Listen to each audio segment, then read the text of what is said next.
Welcome to MHBD news బులెటిన్ల ముందుగా headlines. విద్యార్థులకు రుచికరమైన భోజనం అందించండి. DPO.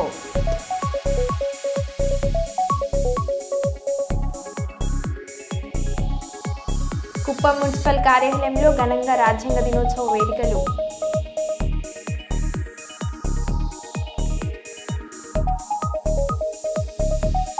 ఈవీఎంల ద్వారా ఎన్నికలు జరగడం మాకు ఇష్టం లేదు. బ్యాలెట్ పేపర్ ద్వారా ఎన్నికలు జరగాలి. కాంగ్రెస్ అధ్యక్షుడు శ్రీ మల్లికార్జున్ ఖార్గే. నిరుపేద కుటుంబాలకు బ్లాంకెట్లు, చీరను పంపించేసిన వాసవి క్లబ్ బెల్లంపల్లి అధ్యక్షుడు సామ మహేష్. కలెక్టరేట్ కాన్ఫరెన్స్ హాలులో రబీ పంటలకు నీటి విడుదల సమావేశంలో పాల్గొన్న మంత్రి టీజీ భారత్, ఎమ్మెల్యే గౌడ్ చరితారెడ్డి.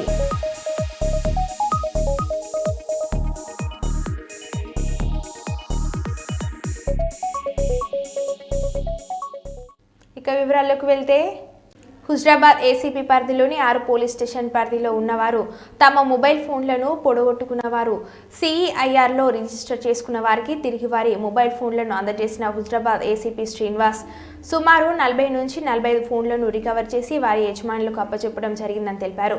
ఈ పోర్టల్ను అందరూ సద్వినియోగం చేసుకోవాలని ఆయన కోరారు. ఈరోజు మన హుజరాబాద్ డివిజన్ 6 పోలీస్ స్టేషన్స్ పరిధి లోపల CEIR అంటే సెంట్రల్ ఎక్విప్మెంట్ ఐడెంటిటీ రిజిస్టర్ దాంట్లో లాగిన్ అయి వివిధ ఏరియాస్ లోపల పోగొట్టుకున్నా కానీ దొంగిలింపబడినటువంటి ఫోన్స్ రికవరీ చేసి వారి యొక్క ఓనర్స్కు వాటిని అప్పగించడం జరిగింది. సో దీన్ని ఈ పోర్టల్ మరింత సద్వినియోగం చేసుకున్నామని చెప్పి కోరుతా ఉన్నాం. ఇప్పటి వరకు మన డివిజన్ లోపల 40 to 45 మొబైల్స్ రికవరీ చేసి ఇప్పుడు వాళ్ళకి అప్పగించడం జరిగింది. దీక్ష దివాస్ కార్యక్రమం హన్మకొండ జిల్లా ఇన్ఛార్జ్ ఎమ్మెల్సీ వాణిదేవి ఈ నెల 29వ తేదీన నిర్వహించనున్న దీక్ష దివాస్ కార్యక్రమ సన్నాహక సమావేశాన్ని మంగళవారం రోజున బాలసముద్రంలోని బీఆర్ఎస్ పార్టీ హన్మకొండ జిల్లా కార్యాలయంలో నిర్వహించారు. దీక్ష దివాస్ సందర్భంగా హన్మకొండ జిల్లా 14 మండలాల్లో ముఖ్యులతో సమావేశం నిర్వహించి ఈ నెల 29న నిర్వహించనున్న దీక్ష దివాస్ కార్యక్రమం విజయవంతం చేసేందుకు సలహాలు, సూచనలు తీసుకున్నారు. ఈ సమావేశానికి మాజీ శాసనసభ్యులు చెల ధర్మారెడ్డి, ఒడితల సతీష్ బాబు, మాజీ చైర్మన్లు నాగూర్ల వెంకన్న, మర్రి యాదవ్ రెడ్డి, సంగం రెడ్డి, సుందర్ రాజు యాదవ్, కార్పొరేటర్లు, 14 మండలాల నేతలు పాల్గొన్నారు. ఎమ్మెల్సీ వాణిదేవి మాట్లాడుతూ దీక్ష దివాస్ కార్యక్రమాన్ని హన్మకొండ జిల్లాలో ఘనంగా నిర్వహిద్దాం. ఉద్యమకారులను, పార్టీ శ్రేణులను కలుపుకొని విజయవంతం చేద్దాం. ఉద్యమ చరిత్రను తెలిపేలా ఫోటో ఎగ్జిబిషన్ ని నిర్వహిద్దాం. అమరవీరులను, ఉద్యమకారులను సన్మానిద్దాం. అమరులకు ఘన నివాళులు అర్పించి బీఆర్ఎస్ పార్టీ స్వరాష్ట్ర సాధన కోసం చేసిన కృషిని మరోసారి ప్రపంచానికి తెలియజేసేలా కృషి చేద్దాం. నవంబర్ 29న తెలంగాణ చరిత్రలో చారిత్రాత్మక రోజు అని అన్నారు. ఒక్కొక్క స్వాతంత్ర సమయంలో గురించి ఒక్కటి విన్నా కూడా ఎంత ఇన్స్పైరింగ్ అవుతుంది. స్వాతంత్రం అనేది ఎంత గొప్ప విషయం. అసలు దేశాన్ని సాధించుకోవడానికి ఎంతమందిని త్యాగం చేశారు. వాళ్ళ కుటుంబాలు కావచ్చు, వాళ్ళ ఆస్తులు కావచ్చు, వాళ్ళ ప్రాణాలు కావచ్చు. అసలు జైళ్ళలో వాళ్ళు ఎటువంటి జీవితం గడిపారు. వింటే అయితే ఏడుస్తుంటాం. అంత గొప్ప త్యాగాలను చేసింది. అప్పుడు మనం దేశాన్ని సాధించుకున్నాం, కానీ రాష్ట్రాన్ని సాధించుకోలేకపోయినాం. అప్పుడు జ్ఞాపకం పెట్టుకోండి, మనం భారతదేశం వచ్చినా తెలంగాణ రాలేదు. అప్పుడు పెద్ద మనుషుల ఒప్పందం అని ఆంధ్రప్రదేశ్లో కలిపేస్తున్నాను. అప్పుడు కూడా మనకు తెలంగాణ రాలేదు. కానీ తెలంగాణ ఒక్క మన ప్రియతమ ముఖ్యమంత్రి గారు, మాజీ ముఖ్యమంత్రి గారు, మొదటి ముఖ్యమంత్రి గారు కేసీఆర్ గారు మాత్రమే సాధించగలిగింది. ఒక గొప్ప విషయం, చారిత్రాత్మక విషయం. తెలంగాణ అరుస్తున్న హైదరాబాద్ స్టేట్ అంటే నిజామాబాద్ పరిపాలించిన కాలంలో తెలంగాణ ఎటువంటి దీనావస్థలో ఉందో ఆ తర్వాత 50 ఏళ్ల కాలంలో కూడా అదే కొనసాగింది. జ్ఞాపకం పెట్టుకోండి. వరంగల్ జిల్లా వర్ధనపేటలో ఆర్టీసీ బస్సుల్లో మహిళలకు ఉచిత ప్రయాణం వల్ల తమకు కేటాయించిన సీట్లలో కూడా మహిళలే కూర్చుంటున్నారని, తమకు ఉచిత ప్రయాణం కల్పించి 3 సీట్లు కేటాయించాలని డిమాండ్ చేస్తూ చీరలు కట్టుకుని దివ్యాంగులు నిరసన తెలిపారు. ఏదైతే తెలంగాణ రాష్ట్ర ప్రభుత్వం 6 గ్యారెంటీలో భాగంగా మరి ఆనాడు అమలు చేసినటువంటి ఆర్టీసీలో మహిళలకు ఉచిత ప్రయాణం ఏదైతే ఉందో ఆ ఉచిత ప్రయాణం కారణంగా ఈ తెలంగాణ రాష్ట్రంలో ఉన్నటువంటి 30 లక్షల మంది వికలాంగులు ఆర్టీసీ బస్ ఎక్కాలంటేనే భయపడేటటువంటి పరిస్థితి ఈ రోజు దాపరించింది. ఇవాళ మహిళలు వచ్చి మాకు వికలాంగులకు ఉన్నటువంటి సీట్లలో కూడా ఆధిపత్యం చెలాయిస్తూ వికలాంగుల సీట్లలో కూడా వారు కూర్చోవడం వల్ల వికలాంగులు చాలా తీవ్రమైనటువంటి ఇబ్బందులు ఎదుర్కొనేటటువంటి పరిస్థితి ఉంది కాబట్టి తెలంగాణ రాష్ట్ర ముఖ్యమంత్రి రేవంత్ రెడ్డి గారిని అదేవిధంగా తెలంగాణ రాష్ట్ర మంత్రి మరి పొన్నం ప్రభాకర్ గారు రవాణా శాఖ మంత్రిగా ఉన్నారు కాబట్టి తక్షణమే బాధ్యత తీసుకుని వికలాంగులకు గతంలో ఉన్నటువంటి ఒక సీటుకు మరో 2 అదనపు సీట్లు కేటాయించి వికలాంగుల సీట్లలో వికలాంగులే కూర్చునే విధంగా రాష్ట్ర ప్రభుత్వం వెంటనే చర్యలు తీసుకోవాలని చెప్పేసి కూడా భారత వికలాంగుల హక్కుల పరిరక్షణ సమితి ఆధ్వర్యంలో ఈ రోజు వరంగల్ జిల్లా వర్ధనపేట ఆర్టీసీ బస్టాండ్ లో మేము చీరలు కట్టుకుని రాష్ట్ర ముఖ్యమంత్రి గారు కనువిప్పు కలగాలి వికలాంగుల పరిస్థితి ఆర్టీసీ బస్సులు ఎంత దయనీయంగా తయారైందనేది రాష్ట్ర ముఖ్యమంత్రి గారు కనువిప్పు కలగాలని చెప్పేసి ఇలా చీరలు కట్టుకుని మా వికలాంగుల సమాజం ఇలా నిరసన వ్యక్తం చేస్తుంది. ఈ నిరసనతోనైనా రాష్ట్ర మంత్రి గారికి రాష్ట్ర ముఖ్యమంత్రి గారికి కనువిప్పు కలిగి ఆర్టీసీలో అదనంగా వికలాంగులకు మరో 2 సీట్లు కేటాయించి ఆర్టీసీలో వికలాంగుల సీట్లలో సకలాంగులు కూర్చుంటే ఆ సకలాంగుల మీద క్రిమినల్ కేసులు నమోదు చేసి వికలాంగుల సీట్లను వికలాంగులకే కేటాయించే విధంగా రాష్ట్ర ప్రభుత్వం చర్యలు తీసుకోవాలని చెప్పేసి భారత వికలాంగుల హక్కుల పరిరక్షణ సమితి ఆధ్వర్యంలో మేము ఈ నిరసన కార్యక్రమాన్ని చేపట్టడం జరిగింది. ముఖ్యమంత్రి గారికి ఒకటే మేము విజ్ఞప్తి చేస్తున్నాం, మీరు 6 గ్యారెంటీల సంగతి ఏందో తెలియదు కానీ అవసరమైతే వికలాంగుల కోసం ప్రత్యేకంగా మీరు బస్సులను ఏర్పాటు చేయండి కానీ మేము అవస్థలు పడుతున్నాం ఇబ్బందులు పడుతున్నాం. ఆర్టీసీ బస్సు ఎక్కాలంటేనే మా గుండెల్లో రైలు పరిగెత్తేటటువంటి పరిస్థితి ఉంది.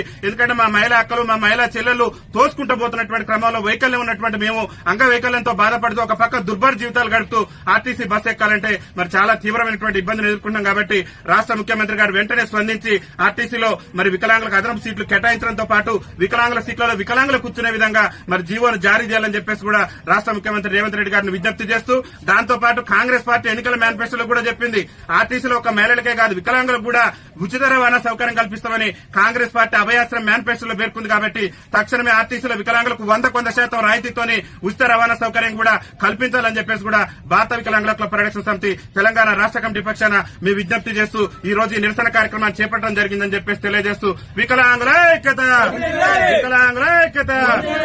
పెద్దపల్లి జిల్లా పర్యటనకు వచ్చిన ఎండోమెంట్ పర్యావరణ అటవీ శాఖ మంత్రి కొండా సురేఖ సుల్తాన్బాద్ పట్టణంలోని పూసాల చౌరస్తా వద్ద చెప్పులు లేకుండా నడిచి వెళ్తున్న పాపను చూసి మనసు చెల్లించిపోయి తన కాన్వాయ్ను ఆపి పాపకు తల్లికి చెప్పులు కొత్త బట్టలు కొనిచ్చి మానవత్వాన్ని చాటారు. దీన్ని గమనించిన స్థానికులు మంత్రి కొండా సురేఖపై ప్రశంసల వర్షం కురిపించారు.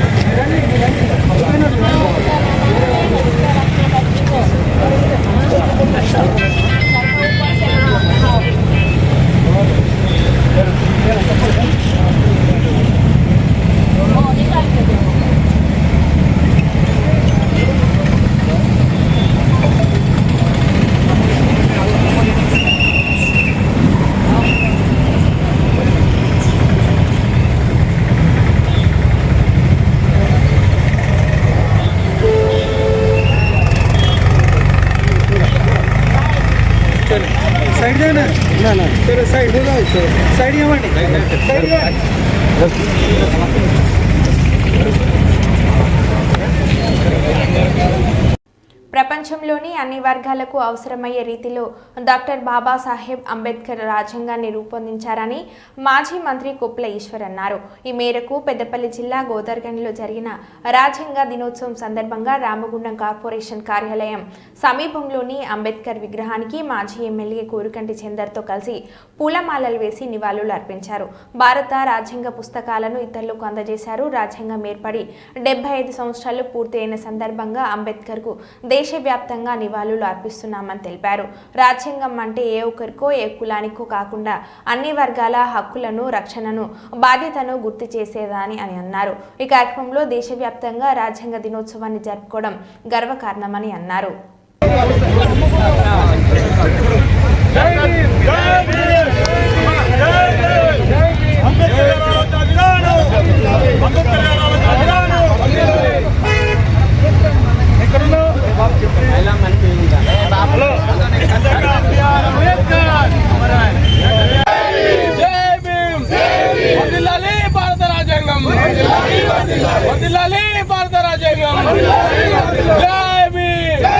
అంబేద్కర్ గారి ఆలోచన విధానము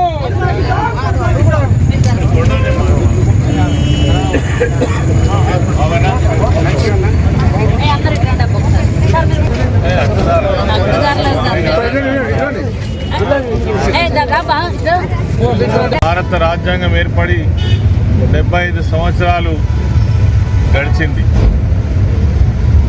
దీనికి ప్రధానమైనటువంటి కర్త కర్మ క్రియ ఇంత గొప్ప రాజ్యాంగాన్ని నిర్మాణం చేసుకోవడానికి తమ వంతు పూర్తి స్థాయిలో కృషి చేసినటువంటి డాక్టర్ బాబాసాహెబ్ అంబేద్కర్ గారికి ఈ సందర్భంగా నివాళులర్పిస్తూ ప్రపంచంలోనే ఒక గొప్ప రాజ్యాంగాన్ని అందించినటువంటి మహానాయకులు మహానేత మరి మన దళిత పక్షాలకు జీవితాన్ని అందించినటువంటి మహనీయులు డాక్టర్ బాబాసాహెబ్ అంబేద్కర్ గారు.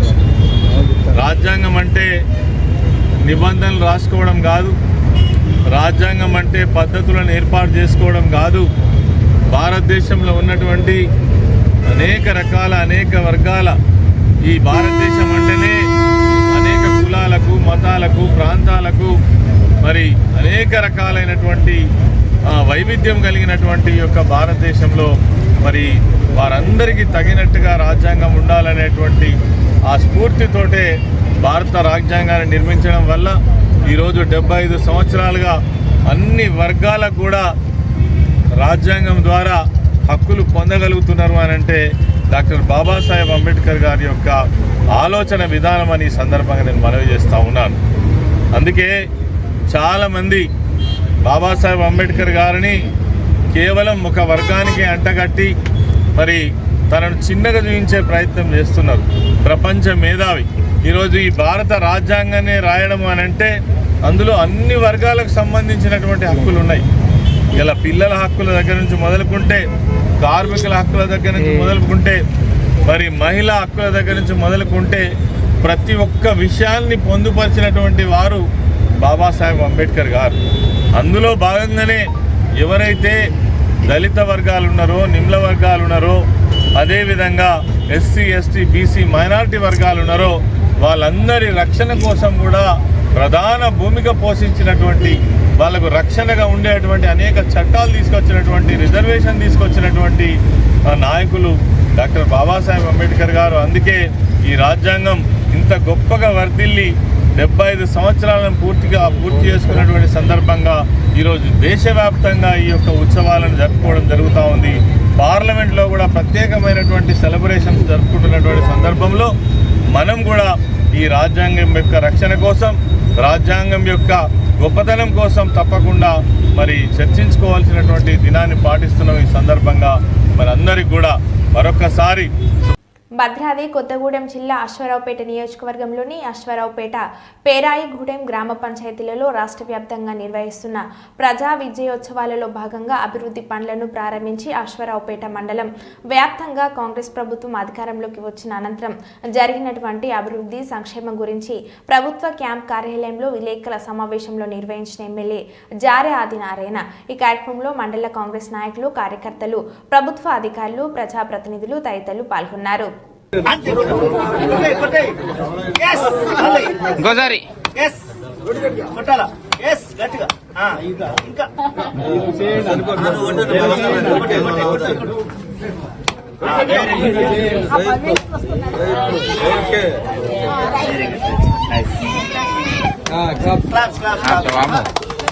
మొన్న నేను ఆలో శుభోదయం కార్యక్రమం మీ దగ్గరకు వచ్చినప్పుడు మీరందరూ కూడా రోడ్డు నాకు మొదటిగా రోడ్డు అడగడం జరిగింది. దానిలో భాగంగా మీకు 21,60,000 రూపాయలు మీకు రోడ్లకు శాంక్షన్ ఇస్తున్నాను. ఈ రోడ్డు ఒకటి, ఆ రోడ్డు ఒకటి. అందులో భాగంగా మరి నేను వెళ్ళిన అంగన్వాడీ బిల్డింగ్ దగ్గర వెళ్ళిన తర్వాత వారు కూడా సార్ మాకు వాష్రూమ్స్ కావాలని అడిగిండు. వాష్రూమ్స్ కూడా శాంక్షన్ ఇస్తా ఉన్నా. అదేవిధంగా దానికి చుట్టూ గోడ అడిగారు, పందులు వస్తున్నాయి కదా, దాన్ని కూడా 5 లక్షల రూపాయలతో నేను కూడా శాంక్షన్ ఇస్తా ఉన్నా. దానికి అదేవిధంగా స్తంభాలు కూడా ఆల్రెడీ మీరు కూడా అడిగింది, స్తంభాలు కూడా ఆల్రెడీ శాంక్షన్ అయ్యి దాన్ని కూడా మీకు కొద్ది రోజుల్లో మీకు ఏర్పాటు చేస్తాను. తర్వాత మూడో అంశం ఇల్లు కూడా నేను శాంక్షన్ కాగానే ఇక్కడ ప్రక్షాళన చేసి ఎవరైతే అనుకుని ఉంటారో వాళ్ళకి ఇచ్చే ప్రక్రియ చేస్తానమ్మా. ఆ రోజు నేను ఏం సార్ సరదాగా నడవటం నియోజకవర్గ వ్యాప్తంగా 37,32,78,000 అన్న శాంక్షన్. అంటే కొత్త శాంక్షనింగ్ కార్యక్రమాలు జరుగుతున్నాయి. ఇప్పుడు శాంక్షన్ అయింది. ఇంకా నాకు ఇంకా 10 కోట్లు ఉంది. అంటే నాకు రిలీజ్ ఉంది, అది కూడా చేస్తాను. ఈ వారంలో దాని శాంక్షన్ కూడా ఇచ్చేస్తాం. అంటే ఇప్పటికి శాంక్షన్ అయింది ఆన్ రికార్డెడ్, ఎందుకంటే అన్ని మీకు రికార్డెడ్ ఇవ్వాలి కాబట్టి, ఆ జీవోతో పాటు మేము ఇవ్వాలి కాబట్టి 37,32,78,000 రూపాయలు ఈ రోజు వరకు.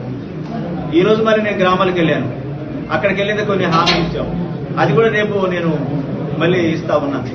ఈ రోజు వరకు అయితే ఇది ఈరోజు అన్ని మండలాలు, ఏ మండలానికి ఎంత రిలీజ్ చేశాను, ఎంతవరకు నడుస్తా ఉంది, దాని ప్రోగ్రెస్ ఏమి, ఏ బిల్డింగ్స్ మనం శాంక్షన్ ఇచ్చినాం అనేది కూడా అది కూడా కంప్లీట్. జనగామ జిల్లా లింగాలగనపురం మండలం వనపర్తిలో నూతన గ్రామ పంచాయతీ భవన నిర్మాణం, అంగన్వాడీ భవన నిర్మాణం, వివిధ అభివృద్ధి కార్యక్రమాల శంకుస్థాపనకు ముఖ్య అతిథిగా స్టేషన్ గన్పూర్ శాసనసభ్యులు కడియం శ్రీహరి పాల్గొని శంకుస్థాపన చేశారు. ఈ కార్యక్రమంలో మండల పార్టీ అధ్యక్షుడు కొల్లూరు శివకుమార్, మాజీ జెడ్పీటీసీ గుడి వంశీధర్ రెడ్డి, వివిధ శాఖల అధికారులు, కాంగ్రెస్ పార్టీ నాయకులు, కార్యకర్తలు, గ్రామస్తులు తదితరులు పాల్గొన్నారు.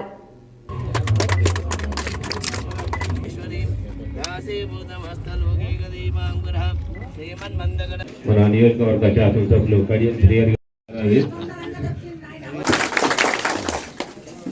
మీ అందరి ఆశీర్వాదంతో స్టేషన్ గన్పూర్ నియోజకవర్గం నుంచి నేను ఎమ్మెల్యేగా గెలవడం జరిగింది. ఆ తర్వాత నియోజకవర్గ అభివృద్ధిని దృష్టిలో పెట్టుకొని మీకు ఇచ్చిన మాటకు కట్టుబడి కార్యక్రమాలు చేయాలనే ఆలోచనతో ప్రభుత్వం అండ ఉంటే ఎక్కువ పనులు చేసి నేను కాంగ్రెస్ పార్టీలోకి రావడం జరిగింది. నేను కాంగ్రెస్ పార్టీలో చేరిన తర్వాత పార్లమెంట్ ఎన్నికలు వచ్చాయి. ఆ పార్లమెంట్ ఎన్నికల్లో మీరందరూ కూడా కాంగ్రెస్ పార్టీ అభ్యర్థి మా అమ్మాయి అయిన కడియం కావ్య గారిని కూడా వనపర్తి గ్రామ ప్రజలు నిండు మనసుతో ఆశీర్వదించి బ్రహ్మాండమైన మెజారిటీ ఇచ్చారు. కాబట్టి నేను మా అమ్మాయి ఇద్దరం కలిసి ఈ గ్రామాన్ని అభివృద్ధి చేయవలసిన అవసరం ఉన్నది. తప్పకుండా మీ రుణం తీర్చుకుంటామని చెప్పి నేను ఈ సందర్భంగా తెలియజేస్తున్నాను. ఈరోజు ఒక ప్రత్యేకమైన దినం, ఒక పవిత్రమైన దినం కూడా. అంటే అది కూడా దాదాపుగా 75 సంవత్సరాలు కావస్తున్నది. ప్రపంచంలోనే అతిపెద్ద ప్రజాస్వామ్య దేశం ఏదైనా ఉంది అంటే భారతదేశం. ఇంత పెద్ద భారతదేశానికి అంబేద్కర్ గారు రచించి ఇచ్చిన రాజ్యాంగం ఇవాళ మనందరినీ కూడా కలిసి ఉండే విధంగా చూస్తున్నది. భిన్నత్వంలో ఏకత్వం. భారతదేశంలో అనేక భాషలున్నాయి, భారతదేశంలో అనేక సాంప్రదాయాలున్నాయి, భారతదేశంలో అనేక మతాలున్నాయి, భారతదేశంలో వేల సంఖ్యలో కులాలున్నాయి.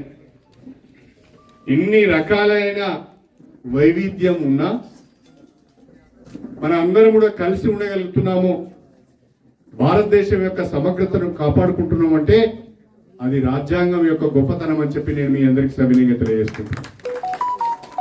ఆ రాజ్యాంగం అంబేద్కర్ గారు సమసమాజ నిర్మాణాన్ని దృష్టిలో పెట్టుకొని అందరికీ సమాన అవకాశాలు ఉండాలని ఆలోచన చేసి ప్రతి ఒక్కరికి కూడా రాజ్యాంగం ద్వారా హక్కులు కల్పించి ప్రతి ఒక్కరికి కూడా ఆర్థిక, విద్య, రాజకీయ, సామాజిక రంగాల్లో అభివృద్ధి చెందే విధంగా అవకాశాలు కల్పించి ఈనాడు దళిత వర్గాలు, బలహీన వర్గాలు తలెత్తుకొని ఈ భారతదేశంలో జీవించగలుగుతున్నారు, రాణించగలుగుతున్నారు అంటే దానికి డాక్టర్ అంబేద్కరే మూల కారణం అని చెప్పి నేను ఈ సందర్భంగా తెలియజేస్తున్నాను.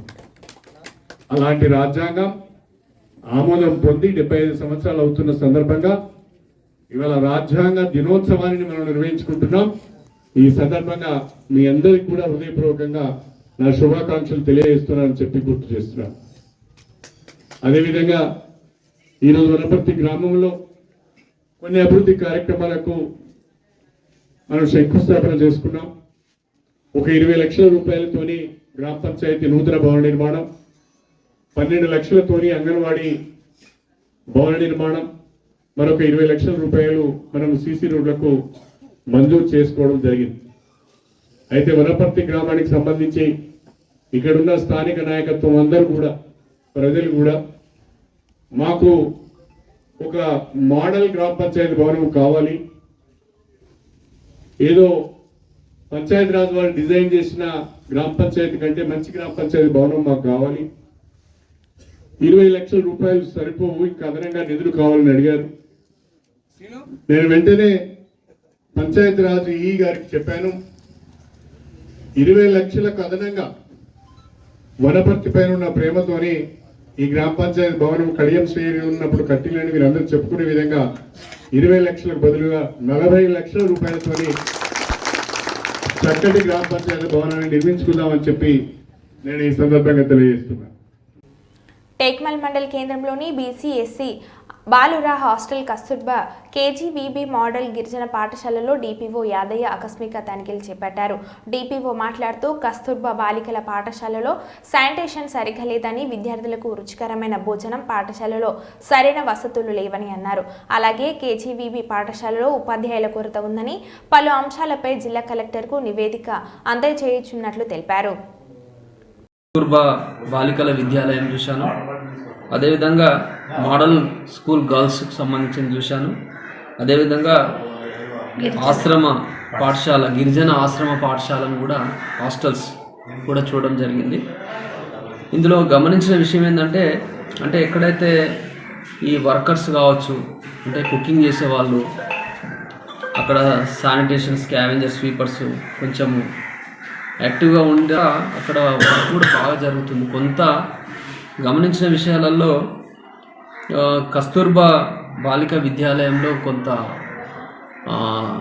సరిగ్గా లేదని నా దృష్టికి వచ్చింది. నేను వాళ్ళతో మాట్లాడడం కూడా జరిగింది.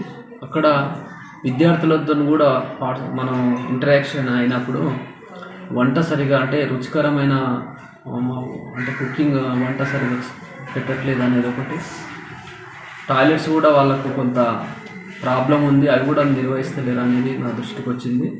నేను వెంటనే అదేవిధంగా అక్కడ స్కూల్లో కేజీబీవీలో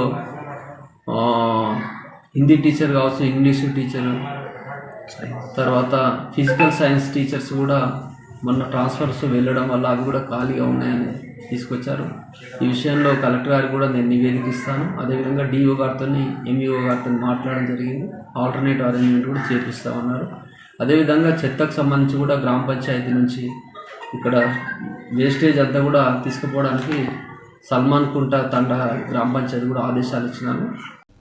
జిల్లాలోని నెన్నెల మండలం మన్నెగూడ గ్రామ పంచాయతీలోని భోగంపల్లి గ్రామంలో మంగళవారం వాసవి క్లబ్ ఆధ్వర్యంలో నిరుపేద కుటుంబాలకు బ్లాంకెట్లు, చీరలను పంపిణీ చేశారు. ఈ సందర్భంగా వాసవి క్లబ్ బెల్లంపల్లి అధ్యక్షులు, ప్రముఖ వస్త్ర వ్యాపారి సామా మహేష్ మాట్లాడుతూ గ్రామంలో రోడ్లు లేకపోవడం బాధాకరమని, ఈ గ్రామ ప్రజలకు సంక్రాంతి సమయంలో మెడికల్ క్యాంపు నిర్వహిస్తామని, అదేవిధంగా గ్రామంలోని పిల్లలకు పాఠ్య నోటు పుస్తకాలు, అదేవిధంగా నిరుపేద కుటుంబాలకు అవసరమగు సామగ్రిని అందిస్తామని హామీ ఇచ్చారు. క్లబ్ అంతర్జాతీయ ఉపాధ్యక్షులు రేణిగుంట శ్రీనివాస్ మాట్లాడుతూ గ్రామంలో కరోనా సమయంలో గ్రామ ప్రజలకు నిత్యావసర సరుకులు పంపిణీ, శీతాకాలంలో బ్లాంకెట్ పంపిణీ చేయడం జరిగిందని అన్నారు. ఈ గ్రామంలో ఆర్థోపెడిక్ జనరల్ వైద్యులచే మెడికల్ క్యాంపు నిర్వహిస్తున్నామని, వాసవి క్లబ్ ఆధ్వర్యంలో ఈ గ్రామంలో వాలంటీర్గా అంగన్వాడీ కేంద్రంలోని ప్రాథమిక విద్యను నేర్పించడం కోసం ఎవరైనా ముందుకు వచ్చి పనిచేస్తే వారికి ఆర్థిక సహాయం అందిస్తామని హామీ ఇచ్చారు. ఈ కార్యక్రమంలో సత్యసాయి సేవా సమితి కన్వీనర్ శ్రీనివాస్, గ్రామ ఉప సర్పంచ్ మదనయ్య, గ్రామ యువకులు అంజయ్య, సాయి రమేష్లు పాల్గొన్నారు. ఈ 70 జరగలేదు, మాకు మేము అదృష్టంగా భావిస్తా ఉన్నాం. కాకపోతే ఏంటంటే కొంచెం ట్రావెలింగ్తో పాటు కొంచెం అంత గిరిజన కుటుంబాలు కొంచెం ఆర్థికంగా కావచ్చు, అంటే పనులు చేసుకుంటేనే అటువంటి అంటే మేము దూరంగా ఉన్నాం, బయటికి పనులకు వెళ్ళే పరిస్థితి కూడా కాదు. ఇక్కడ లోకల్లా ఏం పనులు చేసుకున్నా కూడా నార్మల్ గా మనకి ఎంత ఒక 300 నుంచి 400 కైకిలు వస్తుంది. అది పిల్లలకు, ఇక్కడ చాలా మంది పిల్లలు ఉన్నారు సార్, వీళ్ళకు కనీసం ఒక స్కూల్ సౌకర్యం లేదు. 5 years దాటిన తర్వాతనే వెళ్తే కుషనపల్లి కన్నా లేదా నెన్నెల్, ఇంకొంచెం తెలిసిన వాళ్ళు గురుకుల ఈ గ్రామ పంచాయతీ మన్నగూడలో వచ్చింది, ఇటు కోనంపేటకు వచ్చినా వచ్చేది, కానీ వెళ్దామంటే కూడా మీరు చూసి వచ్చేదారిలో ఇది జస్ట్ ఇది ఒక వారం రోజుల కింద మట్టి పోసింది, అంత వారం అవుతుంది. అంటే ఈ వర్షాకాలము ఇది చాలా గలీజ్ ఉండేది, అంత పక్షాలు కట్టుకుని పోవాల్సిన పరిస్థితి దారే లేదు. సో శాంక్షన్ అయింది సార్, రోడ్ మీద శాంక్షన్ అయింది, త్వరగా అది కావాలి. మీరు కూడా మీకున్న పరిచయాలలో మా గ్రామం గురించి చెప్పండి, మీకు తోచినంత అది రోడ్డు కావచ్చు, విద్యా వైద్యం కావచ్చు, కొంచెం మా గ్రామాన్ని దృష్టిలో పెట్టుకోండి. దాదాపుగా ఇప్పుడు మా నెందిల మండల ప్రాంతంలో తమ్మిరెడ్డిపేట, భోగంపల్లి, పాటి, కూనంపేట చిన్న చిన్న ఈ గ్రామాలు అనేవి కొంచెం వెనుకబడిపో. డాక్టర్ ఫార్మసీ కూడా ఉన్నదని చెప్పేసి కాబట్టి ఖచ్చితంగా కూడా మీకు సంక్రాంతి ముందు పెళ్లిళ్ళు ఏవి కూడా ఉండవు కాబట్టి మనకు అది పీడ నెల అంటారు కాబట్టి ఆ నెల ముందర ఖచ్చితంగా కూడా మనం మెడికల్ క్యాంపు పెడతాం. అప్పుడే మీ పిల్లలకు కావాల్సిన నోట్ పుస్తకాలు, పలకలు కూడా తెచ్చిస్తాం. పలకలు పుస్తకాలు పిల్లలు 5వ తరగతి వరకు చదువుకున్న వాళ్ళకి కనీసం ఎవరైనా చెప్తే రాసుకునే దానికి కావాల్సిన సామాను కూడా, పుస్తకాలు, బల్పాలైనా కూడా, పలకలు కూడా మనం ఇప్పించి ఏర్పాటు చేద్దాం. బెల్లంపల్లిలో ఇది ఒక గ్రామం ఉందని, ఈ గ్రామంలో ఇట్లా రోడ్డు ఉందని నాకైతే ఊహ కూడా లేదు. ఈ అవకాశం ఇచ్చినందుకు ఫస్ట్ వేనుకుంటాను. Thank you very much. ఇప్పుడు ఏ అవసరం ఉన్నా ఫస్ట్ సీనాంకుల్కి వెనకాల సీనన్నకి చెప్తే మీ ప్రాబ్లమ్ 100% సాల్వ్ చేయడానికి ముందడుగు మేమైతే ఉంటాం. ఫస్ట్ ఇదైతే నేను చెప్పగలుగుతాను. ఇంకోటి అన్నగారు అన్నట్టు సంక్రాంతికి ముందే మెడికల్ క్యాంప్ అండ్ మీ పిల్లవాళ్ళకి పెన్సిల్, బుక్స్ అన్ని పంచాయతీ కూడా ముందడుగు వేస్తాం పక్క అన్నమాట తీయకుండా. సేమ్ మీకు వెంకటేశ్వర స్వామి ఎట్లా అనుగ్రహం, ఇక్కడ 3 వెంకటేశ్వర స్వామి ఉన్నారని ఆలోచనతో పెట్టుకుని మీకు ఏ బాధ ఉన్నా వీళ్ళిద్దరికి షేర్ చేయండి. 100% మా తరపు నుంచి ఏదైనా సాల్వ్ చేయాలనిపిస్తే సాల్వ్ చేసేస్తాం. ఇది ఒక్కటే నేను చెప్పగలుగుతాను. మరో బులెటిన్లో మళ్ళీ కలుద్దాం. Stay tune.